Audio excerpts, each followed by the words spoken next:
Prin acest video încerc să răspund la întrebările sudorilor sau cursanților legate de meseria de sudor și aspecte privind calificări, certificări și producție în cadrul firmelor.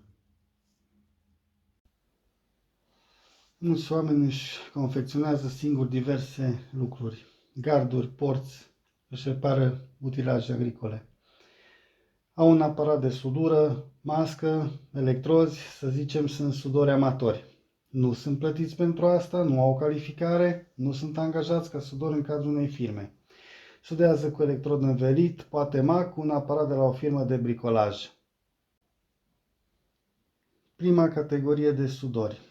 Au calificare de sudor, sunt angajați în cadrul unei firme, execută lucrări de confecție metalică ușoară, fier forjat, porți, garduri, reparații.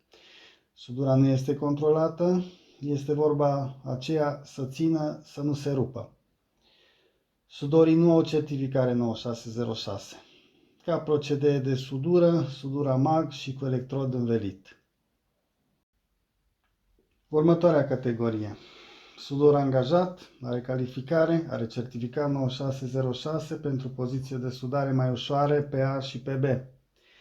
Ca producție, confecție metalică ușoară, confecție metalică supusă la solicitări statice, ca procedee de sudură, MAG și electrod învelit. Controlul acestei suduri este vizual. Următorul nivel. Este sudor angajat, are calificare, are certificare 9606 pentru pozițiile de sudură pe C, pe D, pe F și pe E. Ca producție, piese solicitate dinamic, confecție metalică grea, produse care sunt proiectate să fie utilizate pe o perioadă îndelungată, 10 de ani. Procedeele de sudare sunt MAG, TIG, electrod învelit, MIG.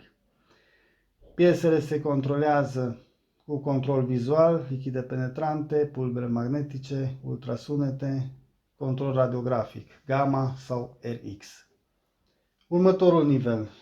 Sudor angajat, are calificare, are certificat 9606 la poziția HL045. Producția care o realizează sunt țevi de inox, aliaje, inconel monel, oțel carbon, aluminiu, etc. Producția se realizează în industria alimentară, farmaceutică, petrochimică, gaz și așa mai departe. Procedee de sudare TIG, în special TIG-ul, dar și MAG, electrod învelit, MIG. Controlul la piese se realizează control vizual, lichide penetrante, pulberi magnetice, ultrasunete, control radiografic, gamma sau raze X. Când am prezentat schematic, am spus categorii sau nivel. Aceste categorii sau niveluri nu sunt definite printr-o normă sau precizate printr-un normativ de sudură, dar am vrut să clasific nivelurile de competență ale sudorilor.